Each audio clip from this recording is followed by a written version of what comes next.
Again, this is question answer series, and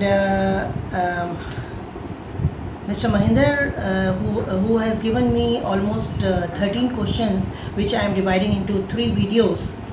So in this, he has asked very important questions, which is very much related to female runners.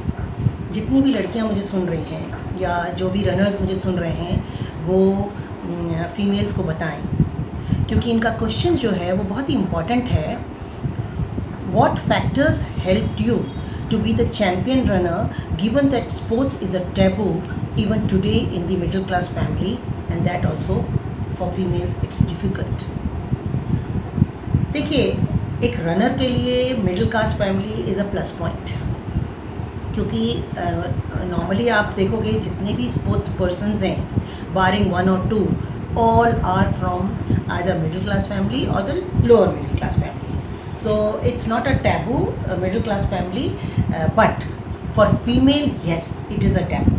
Even now females को भेजना ज़रा दिक्कत करते हैं parents जो middle class family के हैं. तो पहली बात तो आपको अपने पेरेंट्स को कन्विंस करना होगा. अगर पेरेंट्स मुझे सुन रहे हैं तो अगर फीमेल स्पोर्ट्स में आ जाएं तो वो बहुत ही अच्छा कर सकती हैं.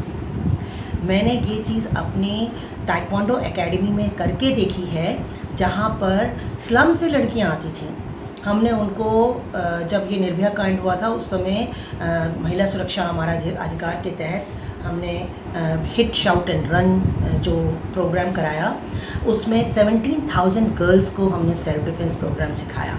और 2007 में हमने अपनी health fitness trust taekwondo academy for slum girls शुरू की थी, जो हमारे यहाँ वोकेशनल ट्रेनिंग करने आती थी उन्हीं लड़कियों को. वो स्पोर्ट्स वुमेन नहीं थी.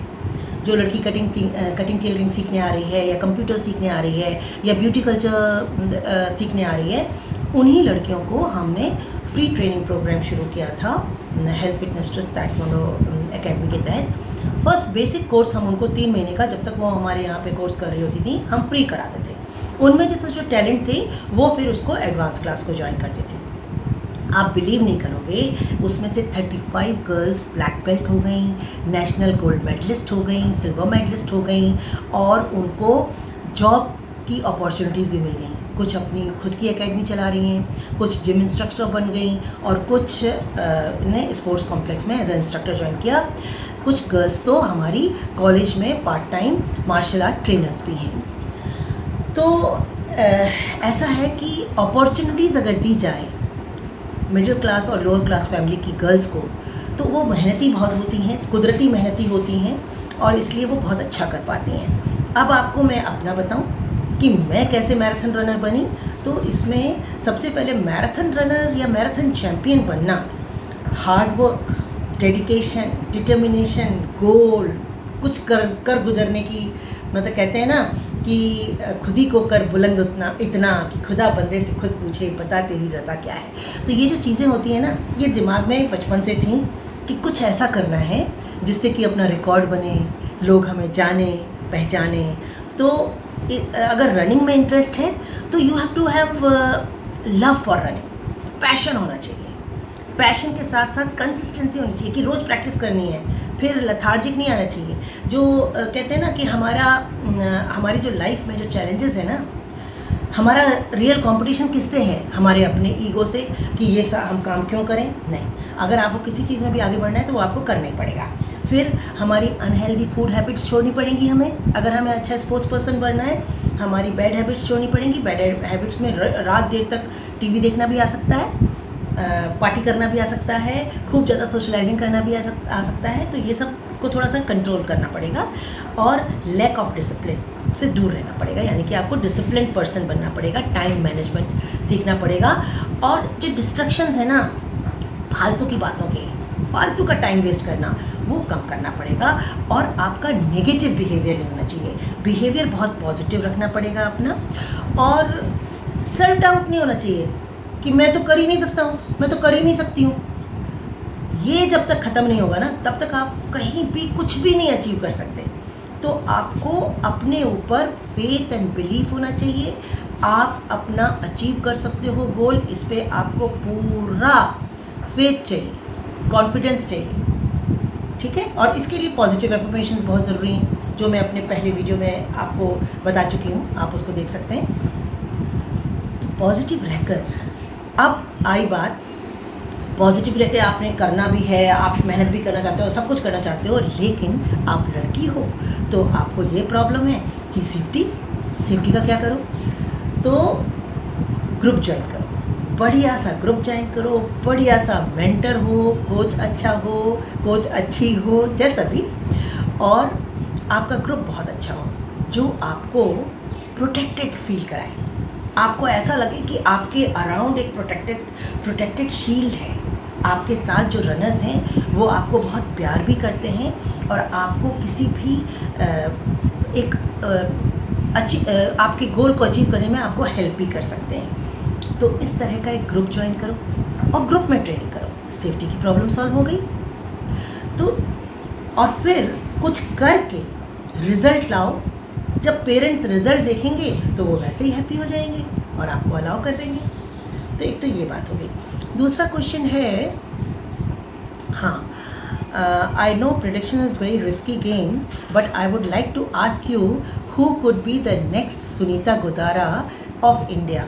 तो देखिए, ऐसा है कि इंडिया में अभी तक सिर्फ 3 एशियन गोल्ड मेडलिस्ट हुए हैं मैराथन में। पहली आशा थी, फिर मैं हूँ, और अभी 2017 में गोपी टी, जो मेरा ही हमारे आर्मी का एथलीट है, टॉप एथलीट, जिसको हम अपने एलीट ग्रुप में जितनी भी मैराथन्स होती हैं उसमें मैनेज भी करते हैं। तो 3 ही चैम्पियन हुए हैं और बाकी कुछ टॉप मैराथन रनर्स हैं जो 5000, 10,000 में एशियन मेडल्स जीते हुए हैं, ओलंपिक्स तक गए हुए हैं। उन्होंने कुछ गर्ल्स हैं जिन्होंने हमसे बेहतर भी टाइम किए हुए हैं आज के ज़माने में। हम बहुत पुराने ज़माने के हैं, आज से 92 में एशियन गोल्ड जीता था। तो अब कौन नेक्स्ट सुनीता गोदारा होगी, तो उसके लिए आपको ये जानना होगा कि सुनीता गोदारा क्या है। आप गूगल कर सकते हो, देख सकते हो। मैं अपने आप को आपको ऐसे बता सकती हूँ कि मैंने एक तो हाई लेवल की पढ़ाई करके अपने आप को एजुकेटेड किया, एम्पावर्ड किया, और उसके बाद मैराथन करके उसमें एशियन गोल्ड लेके स्पोर्ट्स में एक अचीवमेंट प्राप्त किया। और जैसे ही मैंने स्पोर्ट्स में अचीव कर लिया तो मैंने समाज को देना शुरू किया, और समाज में मैं अपनी 2 संस्थाओं के द्वारा स्त्री शक्ति केंद्र चलाती हूँ, वोकेशनल ट्रेनिंग कराती हूँ, और हेल्थ फिटनेस ट्रस्ट के द्वारा और हेल्थ फिटनेस सोसाइटी के द्वारा मैं बुजुर्ग सेवा केंद्र चलाती हूँ। तो समाज को देना, जब आप आप अगर सोचते हो कि आप सक्सेसफुल पर्सन हो, अगर आप सोचते हो कि आप एम्पावर्ड सिटीजन हो, अगर आप सोचते हो कि आप सक्षम हो, तो फिर समाज को देना आपकी जिम्मेवारी ही नहीं, आपका कर्तव्य भी बन जाता है। और वो कर्तव्य मैं बखूबी निभा रही हूँ। 2004 से हमने सेंटर चलाना शुरू किया था। 1994 में हमने अपनी संस्था रजिस्टर की थी, और उसके द्वारा हम इवेंट्स कराते हैं। इवेंट्स ऐसे नहीं कि कोई भी इवेंट करा दिया, सोशल इश्यूज़ पे, run against drug abuse, drug free youth run, HIV AIDS awareness run, TB awareness run, health run, and अभी run for women power, international women's day run. तो ऐसे सोशल इश्यूज़ के साथ में हम रन्स कराते हैं। और वोकेशनल ट्रेनिंग में लड़कियों को हम एम्प्लॉयबिलिटी दिला रहे हैं। और आपको मैंने बता ही दिया कि मैं हेल्थ फिटनेस ट्रस्ट की taekwondo academy for under privilege girls चला रही हूँ। इसके अलावा एक और ये जो एथलीट मैनेजमेंट करती हूँ, इंडिया की जो टॉप 12 मैराथन्स हैं, हाई प्राइज मनी मैराथन्स, उसमें एलीट को पूरी तरह की सुविधाएं दिलवाना, ये जो काम मैं पिछले 2007 में शुरू किया था। तो अभी 13 साल हो गए हैं, और रनर्स मुझसे बहुत खुश हैं। दिल्ली स्केचर्स क्लब भी चलाती हूँ, एडमिन हूँ, और करीब 100 रनर्स को ट्रेनिंग भी देती हूँ। कोचेस को साथ में रखती हूँ, यूथ को साथ में रखती हूँ। हर साल 25,000 यूथ को मोटिवेट करके उनको सोशल कॉज से जोड़ती हूँ। तो ये सब, और हाँ, बहुत पॉजिटिव रहती हूँ, खुशी बांटती हूँ। मुझे जब लोग प्यार करते हैं, गुरु माँ कहते हैं, तो मुझे बहुत अच्छा लगता है। तो ये है सुनीता गोदारा की पहचान। और अब नेक्स्ट कौन होगी, तो ये सारी जो मैंने बताई बातें ये सब फॉलो कर लो, तो कोई भी, जब मैं कर सकती हूँ तो कोई भी कर सकता है। अच्छा, इसके अलावा what steps are you taking in your personal capacity to nurture the future marathoners, specially women marathoners. एक तो कोई भी वुमेन मैराथनर है उसको मैं एथिक्स की बातें बहुत बताती हूँ, what to do what not to do हमेशा बताती रहती हूँ। और जो लड़कियाँ मेरे साथ जुड़ जाती हैं वो वैसे ही बहुत कॉन्फिडेंट हो जाती हैं। इसका कॉन्फिडेंस मुझे भी रहता है, उन्हें भी रहता है। मैं बहुत अच्छी मोटिवेटर हूँ, बहुत अच्छी एडवाइस देती हूँ। तो इस तरह से जो मैराथन रनर्स हैं उनको मैं ये कहना चाहूँगी, अगर आप फीमेल हो आप बहुत अच्छा कर सकती हो। अगर आप यंग हो, से 22-23 ईयर्स ओल्ड, तब तो आपके पास में चैम्पियन बनने के बहुत साल बाकी हैं। अगर आप 50 प्लस हो, 40 प्लस हो, तो भी चैम्पियन तो सबके अंदर होता है, आपके अंदर भी होगा। बस मेहनत करनी होती है और खुशियाँ बांटनी होती हैं। मेहनत करो, खुशियाँ बांटो, पॉजिटिव रहो और सेफ रहो। सेफ रहने के लिए खुद को भी कुछ करना पड़ता है, और कुछ ऐसा एनवायरनमेंट में रहो ना, गंदे एनवायरनमेंट में रहो ही मत। और जितना आपके अंदर से आप स्ट्रॉन्ग रहोगे उतने आप सेफ रहोगे। फिर अगला क्वेश्चन है इनका, how do one make strategy to win marathon. Okay, strategy to win marathons बहुत ही साइंटिफिक ट्रेनिंग होती है। इट्स नॉट सिंपल कि आपके दोनों हाथ में लड्डू हो जाए कि आप मस्ती भी कर सको और इनडिसिप्लिन भी रहो, टाइम मैनेजमेंट भी ना करो, ट्रेनिंग भी कम करो और आप मैराथन जीत जाओ। तो मैराथन जीतने के लिए एक प्रॉपर सिस्टमेटिक मैराथन ट्रेनिंग करनी होती है। It is very calculative, like arithmetic. 2 और 2 4 ही होते हैं इसमें। अगर आपको अपने टाइम ब्रेक करने हैं तो आपको अपने स्पीड वर्क में अपने टाइम ब्रेक करने पड़ेंगे, पहले अपने इंटरवल ट्रेनिंग में टाइम ब्रेक करने पड़ेंगे, अपने नेगेटिव स्प्लिट्स में टाइम ब्रेक करने पड़ेंगे, अपने टेम्पो रन्स में टाइम ब्रेक करने पड़ेंगे, अपनी रेस पेस में टाइम ब्रेक करने पड़ेंगे, और तभी जाकर आप मैराथन में टाइम ब्रेक कर सकते हो। तो ये एक सिस्टमेटिक ट्रेनिंग है। इसको बस थोड़े से में नहीं बताया जा सकता, बट यस, अगर आप मैराथन जीतना चाहते हैं तो आपके जो फंडामेंटल्स हैं, आपका 5 पॉइंट्स प्रोग्राम और जो फंडामेंटल्स और मैराथन है उनको फॉलो करना पड़ेगा। तो 5 पॉइंट्स प्रोग्राम में पहले बता दूं, आपकी माइलेज, आपके पास में बैंक बैलेंस कितना है माइलेज का, आपके इंटरवल ट्रेनिंग फार्टलैक हो रहे हैं कि नहीं, आपके टेम्पो रन पेस रनिंग हो रही है कि नहीं। ये मैं वीक की बात कर रही हूँ, 5 दिन की बात कर रही हूँ। हाँ, उसके बाद आपका स्पीड वर्क, वीक में एक speed work, proper speed work 1 kilometre, 2 kilometre, 5 kilometre के रेपिटेशंस होते हैं या नहीं। उसके बाद ये हम मैराथन की बात कर रहे हैं 21 और 42 के लिए। और हाँ, तो माइलेज हो गया, इंटरवल ट्रेनिंग्स हो गई, मतलब इंटरवल ट्रेनिंग और फार्टलैक। उसके बाद प्रॉपर स्पीड वर्क हो गया। उसके बाद आपका टेम्पो रन और रेस पेस रनिंग एक होता है या नहीं। हाँ, और फिर आपका जो माइलेज में तो आपका LSD आ गया, और यहाँ पर आ गया आपका proper warm up, cool down, flexibility, strengthening, ये सब है कि नहीं। एंड इसमें छठा नहीं है, छठा बहुत ज़रूरी है। छठा है कि आप अपने न्यूट्रिशन पे पूरा ध्यान देते हैं कि नहीं, अपनी रिकवरी पे पूरा ध्यान देते हैं कि नहीं। 7 हो गए ना, इसको मत करो, मुट्ठी खोल के यहाँ पर। ये हो गया आपका न्यूट्रिशन का और ये हो गया आपका रिकवरी का। तो ऐसे 7 पॉइंट्स करके तब जाकर आप एक मैराथन जीतने लायक बनते हैं। और बाकी फिर पॉजिटिव एफर्मेशंस और वो सब तो हैं ही। अगला क्वेश्चन है, how and when to switch over from half marathon to full marathon racing. ये मेरा बड़ा ही फेवरेट क्वेश्चन है। मैं अपने आप को इसमें बहुत एक्सपर्ट मानती हूँ कि how to switch over from 10K से 5K to 10K, 10K to 21K, 21K to full marathon. पहली बात तो अगर आप 18 साल से छोटे हैं तो आप 5 to 10 किलोमीटर्स ही करेंगे। जब आप 18 साल के हो जाओगे तब आप सोच सकते हो मैराथन कर, हाफ मैराथन करने का या फुल मैराथन करने का। फुल मैराथन कब करना है वो मैं बताऊंगी आगे। तो जब आप 5 और 10 में अपना बेस्ट टाइमिंग देने लगे हो, तो आप 18 के हो गए हो, तब आप हाफ मैराथन में जाओ।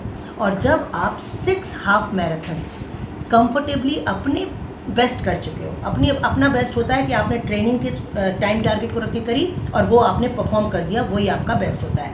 तो जब आप 6 मैराथन्स इन से 1 ईयर और 2 ईयर्स और से 8 to 10 मैराथन्स इन 1 ईयर और 2 ईयर्स जब आप कर लो, उसके बाद आप मैराथन में स्विच ओवर करते हो। 22 साल के हो गए, 23 साल के हो गए, ठीक है, आप मैराथन में स्विच ओवर कर सकते हो। और अब ये तो हो गया कि कितनी बार करें। हाँ, तो नंबर ऑफ मैराथन्स के बाद आता है कि आपका टाइमिंग। पहले अपने 5-10K की टाइमिंग को इम्प्रूव करो, तब 21 में जाओ। फिर 21 का 10 करोगे तब तक टाइम इम्प्रूव होगा, और उसके बाद आप मैराथन में स्विच ओवर करो। अब अगर आप हाफ मैराथन रनर हैं और आप सीधे फुल में जाना चाहते हैं, तो ट्रेनिंग में क्या बदलाव लाएं? ट्रेनिंग में कुछ नहीं, बस एवरी डे में 5 किलोमीटर का मसाला और डाल दो। अगर आप every day on an average 10 kilometres कर रहे हो, तो every day on an average 15 kilometres करने लगो। जैसे मेरा on an average 20 to 25 kilometres होता था। तो एक तो आप ये तो करो माइलेज में आपने 5 किलोमीटर्स ऐड ऑन कर दिया, अपने टेम्पो रन में 5 किलोमीटर्स ऐड ऑन कर दिया, अपनी रेस पेस के वर्कआउट में 5 किलोमीटर्स ऐड ऑन कर दिया। अगर आप 6 किलोमीटर की रेस पेस करते थे तो आप 10 किलोमीटर की रेस पेस करने लगो, 10 की करते थे तो 15 की रेस पेस करने लगो, 15 की करते थे तो 20 की रेस पेस करने लगो। और जो आपका लॉन्ग रन है, अगर आप मैं तो 20 से नीचे वाले को लॉन्ग रन मानते ही नहीं हूँ हाफ मैराथन और फुल मैराथन के लिए। तो अगर आप 20 किलोमीटर करते थे तो 25 कर दो, 25 करते थे तो 30 कर दो, 30 करते थे तो 35 कर दो, बस 35 से ज़्यादा करने की ज़रूरत नहीं है। तो जब आप 5 किलोमीटर्स अपने एवरी डे के वर्कआउट में ऐड ऑन करेंगे, और कभी कभी क्या होता है, जैसे इंटरवल ट्रेनिंग और स्पीड वर्क है, तो स्पीड वर्क में आपने नंबर ऑफ रेपिटेशन में 2 बढ़ा दिए, और वार्म अप में 1 किलोमीटर एक्स्ट्रा कर दिया, 3 किलोमीटर ये हो गए, कूल डाउन में 1 किलोमीटर एक्स्ट्रा कर दिया, तो 4 किलोमीटर हो गए। इस तरह से आप अपने स्पीड वर्क और इंटरवल ट्रेनिंग में भी, इंटरवल ट्रेनिंग आप 30 मिनट्स का करते थे तो 45 मिनट्स का करने लगो, तो किलोमीटर्स बढ़ जाएंगे। तो आप ऐसे करके अपना कर सकते हैं। जैसे हाफ मैराथन में आप 50 किलोमीटर्स करते थे, तो अब आप सोच लीजिए कि आपने अगर फुल मैराथन में शिफ्ट होना है तो आपको पहले 70 किलोमीटर में जाना होगा, फिर 80 किलोमीटर में जाना होगा, और इसको करने में हो सकता है 3 महीने लग जाएँ। उसके बाद आप 80 के बाद में आप 100 किलोमीटर्स करेंगे और 120 करेंगे, तो आप मैराथन में भी बॉडी भी आपको थैंक यू बोलेगी और आप भी एंजॉय करोगे। जो कम माइलेज करते हैं और मैराथन करते हैं, उनकी बहुत बुरी हालत हो जाती है, तो हिट द बॉल आती है, बॉडी पेन होता है। तो बेहतर है कि बेटर ट्रेनिंग के साथ में आप मैराथन में शिफ्ट करें। तो ये थी आज के क्वेश्चंस की, और बाकी क्वेश्चंस का मैं इंतज़ार करूँगी, और मैं आप सबसे रिक्वेस्ट करूँगी कि मेरे YouTube चैनल को देखते रहें। ट्रेनिंग के बहुत सारे क्वेश्चंस हैं, तो क्वेश्चंस रिपीट ना हो, नए क्वेश्चंस आएँ तो मुझे बहुत अच्छा लगता है, क्योंकि अगर कोई पुराने क्वेश्चंस आएंगे तो मैं उनको अपने पुराने वीडियोज़ देखने का ही की सलाह दूँगी। तो thank you so much. Subscribe my channel, like, share and comment.